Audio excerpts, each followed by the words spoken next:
You like Limp Bizkits?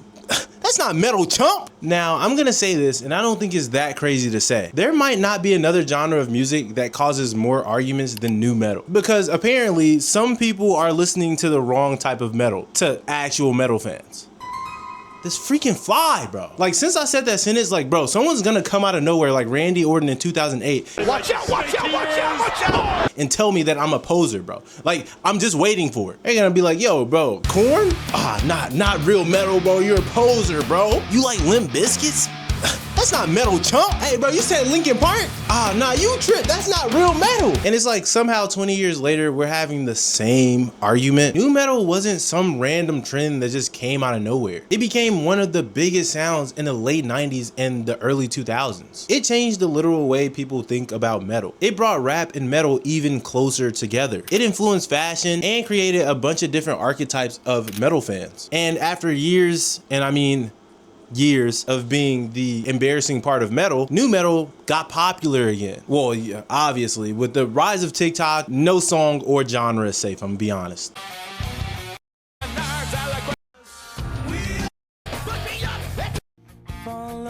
So today, I kind of want to just dive into the realm of nu metal. I'm actually still new myself, so don't go down in the comments talking trash.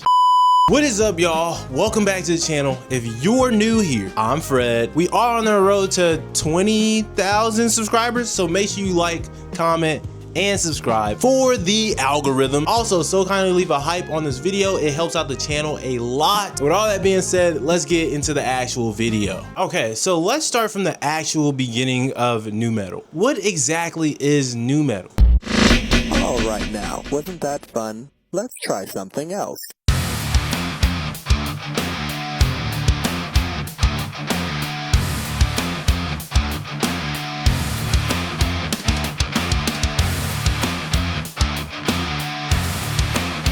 Oxford defines nu metal as a type of heavy metal influenced by hip hop, characterized by aggressive song and heavy drums, and it kind of points to bands like Limp Bizkit, Korn, and Deftones, just as some examples. But that definition doesn't really capture how weird nu metal actually is, because nu metal wasn't one specific sound. It was more of like a musical collision. You got heavy metal, alternative rock, hip hop, funk, industrial music, grunge, punk influence. They had DJs. All of these elements were just thrown and compiled together. That's why you can listen to bands like Korn and then listen to a band like Linkin Park and then listen to a band like Deftones and realize like, hey, all these bands don't even sound the same. And for nu metal, that's really important because nu metal wasn't defined by one specific instrument. It was more defined by the way these different influences were combined, which essentially was a lot of guitar work and like down tuning. And vocals could literally switch between straight out screaming and yelling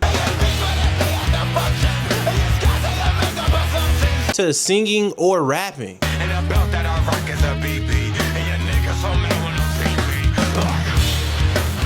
And like I said before, some bands even incorporated DJs. Ladies and gentlemen, Mr. Han. And a lot of these different combinations and different elements somewhat became the identity of nu metal. One of the biggest misconceptions about nu metal is people think someone just randomly woke up in like 1984 and randomly created this genre of music. And that's not how really genres work, but I digress. Let me lock in real quick. Nu metal had a bunch of musical ancestors. One of the most important ones was the growing relationship between rock and rap. And I kind of want to throw this in there. There's a little bit of classism when it comes to just liking nu metal, not gonna lie to you. But I'm not gonna talk about that in this video. But I will say Black Americans had a large influence. I will never understand why there are so many fucking racists in the metal, hardcore, punk, and goth scenes, because we wouldn't have any of these genres of music without black people. Rock music is heavily influenced by jazz, blues, and rhythm and blues, and all of these genres of music, you guessed it, created by people of color. Rock music dates all the way back to 1945 with Sister Rosetta Tharpe, who was a proud queer black woman.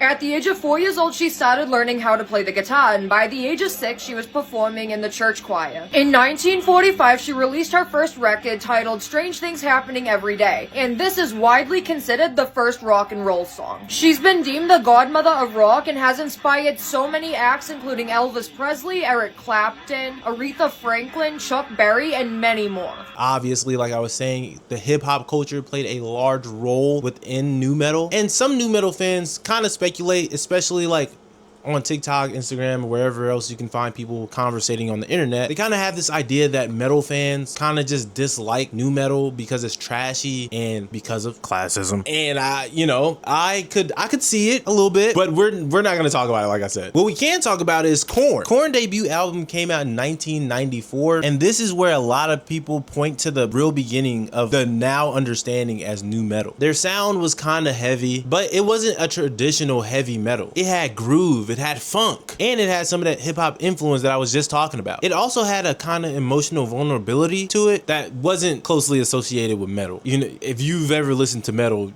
you understand what I'm saying. I think when you listen to metal, it's kind of like, yo, I'm angry, I'm finna destroy everything. And then nu metal was kind of like, yo, I'm angry because I'm hurt, if that's a great description between the two.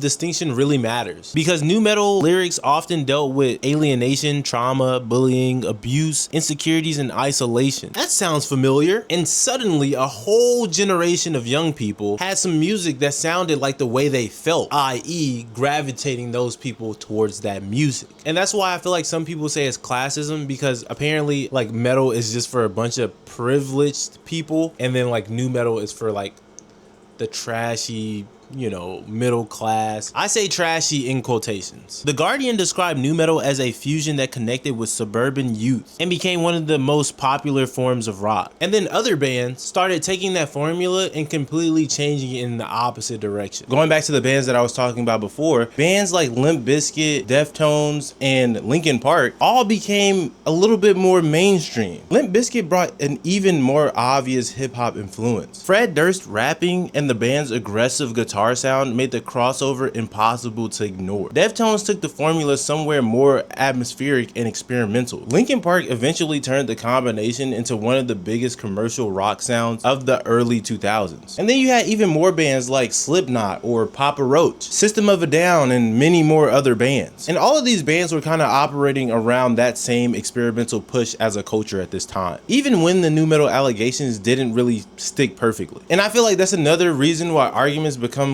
so like, how do you call it?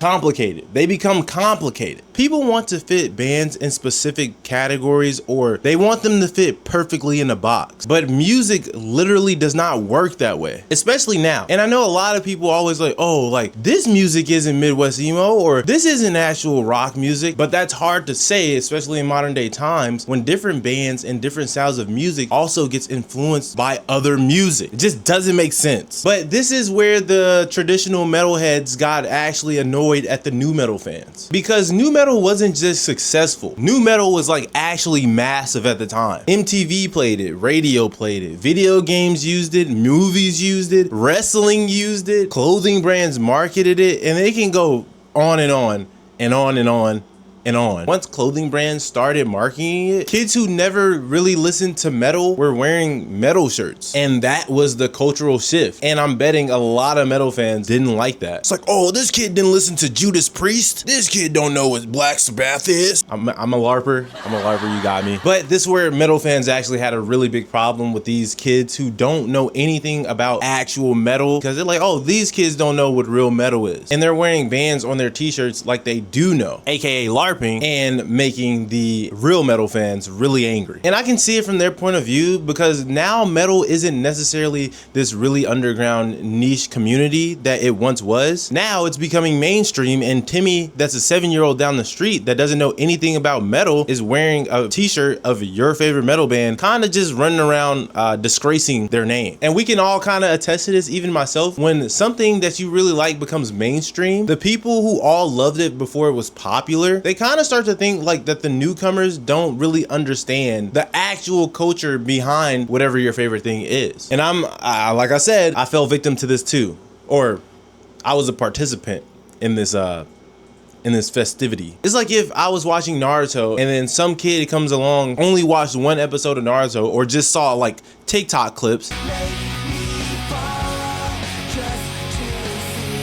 It was like, oh, this guy's the best anime character ever. I really love this show. He's like my favorite now. I'm like, kid, you haven't even watched all like 800 to 1,000 episodes that I watched of Naruto. You don't understand this, which I get to a certain degree, but to an actual higher certain degree, it's pretty stupid. But this is where, you know, metal fans bring in the poser argument. Within metal culture, being called a poser basically means you're perceiving someone to be kind of fake it till you make it type funk, a fake within the scene or the scene culture without genuinely understanding it or i.e. respecting it. And new metal fans get hit with this accusation so much, bro. It's not even funny. Like in doing research of this video, just trying to learn everything about new metal, because I've heard new metal all my life. I never knew what it was. Honestly, I never knew what it was. And dude, I go on TikTok, not even TikTok, Instagram, wherever you find a multitude of different people at. Dude, these guys are actually going crazy in the comments. Yo, you new metal fans, oh my God, y'all are just fake metal wannabes, like LARPers, posers, fake fans, other nonsense. They tell them they don't dress correctly. You don't own enough albums or record covers. You don't like the right kind of metal. And you like Limp Bizkits. And I think it's really, really, really stupid, honestly, because first of all, we're not even talking about music anymore. We're talking about social status. If it's even social status, we're talking about what's right and who gets to belong. And it's all just music, bro. And that's one reason why new metal became so controversial. But it's really just simply a disagreement over music. If you literally break it down to the bare minimum, it's over music. And early on, it even got to a point where even some musicians were vocally speaking out about it. Lemmy Kilmister of Motorhead was famously dismissive of the genre. He often quoted as describing nu metal musicians as garage attendants with effing gas mask on. And what's crazy is I feel like, dude, there's this running circle because everything in life is literally just a tail chasing dog. Every generation in this whole entire world even is literally a dog chasing its tail, because every generation, and you can stamp this right here, bro, every generation literally claims that the next generation is ruining music. Like rock was once considered dangerous, punk was considered noise, and hip hop was dismissed by plenty of rock audiences. And then nu metal became the thing everybody complained about. I just don't understand.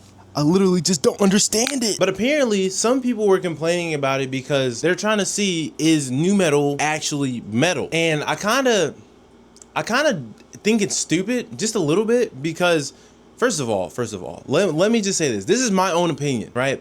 I'm still new to all of this. So my opinion doesn't matter. It really doesn't, honestly. But nu metal is a subcategory of metal, meaning it's not actually metal, it's the subcategory of metal. So it's still attached to metal. It's metal, but just not the same version of actual heavy or hard metal. And I know it sounds like I'm avoiding like answering the real question, but trust me, I'm not. Oxford literally classifies it as a type of heavy metal, but it's also a fusion genre. So if you ask me, does nu metal use heavy metal as one of its primary foundations? Absolutely, it does. It literally derives from metal. And honestly, I just think the main problem is people get too attached to labels. They try to fit everything in a box to where their brain can comprehend what that sound is. But like I said before, music does not work that way, especially not with nu metal. Genre labels are used to describe music. They're not some type of like federal law. Like Iron Maiden sounds different from Metallica, and Metallica sounds different from Pantera, and Korn does not sound the same as Limp Bizkit. That's evolution. Why would someone want the same? Oh my God, this is actually I'm rage baiting myself. Why would someone want different bands to sound exactly the same or have the same base level of play? It just doesn't make sense if you truly enjoy music. And if you're one of those metal guys that are like typing a paragraph in my comments as of right now. My actual real question to you is, why do you care about what other people listen to? Why are you so obsessed with telling people their music sucks? Why do you have to tell people you don't like Limp Bizkit? Why are you trying to promote people to not listen to Korn? How about you just don't do all these things and problem solve? You don't have to like harass somebody in a random TikTok video comment section. Music, just like looks, are subjective. You might hear a song and think it's absolutely dog water and utterly buns, but somebody else might hear their same exact song and think it's the best song in the world. Neither person is wrong. You're still gonna listen to your music and they're still gonna listen to theirs. Also, nu metal had a really big influence. Nu metal and metal had a really big influence on like fashion, but I'm gonna say that for a different video. My whole entire conclusion, like just of everything in this video, like me blindly reacting to nu metal songs on my own before I even turn on this camera, like it's hard, bro. Like I'm not gonna lie. I feel like anything that like actually just sounds good to you, it just sounds good. For me, dude, I'm not really into like metal. I'm not really into heavy metal. Some of it sounds good, but some of it is just like, I wouldn't probably listen to this again, but if it's on, I wouldn't complain. But nu metal, it combines something that I'm really familiar with within my own culture, and then takes something that's completely different and then merges them together. So it's kind of like I'm semi-enjoying metal. Oh my God, I hope I don't get crucified in these comments, bro. But I genuinely liked all the music. Like I was listening to Limp Bizkit. Linkin Park was a big one for the longest time. I've been listening to them since elementary, and I didn't even know that was considered nu metal. You learn something new every single day, man. But honestly, nu metal is actually probably top 10 genres, probably top 5 in my categories. But if you've ever gotten bullied for listening to nu metal, bro, just keep doing your thing. It's actually pretty swaggy music, I'm not gonna lie. But with all that being said, you have reached the end of the video. Make sure you drop down below in the comments, what's your favorite nu metal song, and is it even considered metal? Do you think so? Do you think not? Make sure you like, comment, and subscribe because we're on our way to 20,000 subscribers. Join the Discord over there. We do be putting music recommendations in the Discord. Also, art and a bunch of other stuff that you're probably interested in is all over there, so click the link in the description. And with that being said, it's been your boy Fred, and we out. Move up, now move down.